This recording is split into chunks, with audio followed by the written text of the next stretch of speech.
สายวิบากอ่ะจะเป็นไงอ่ะโอ้ย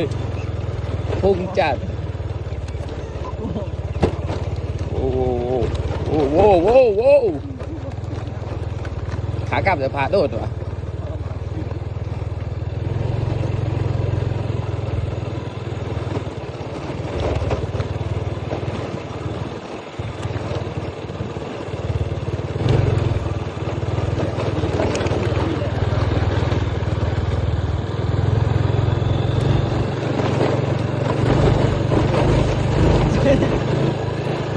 จะปล่อยทิ้งเลยว่ะ เดี๋ยวใกล้จะไปแล้ว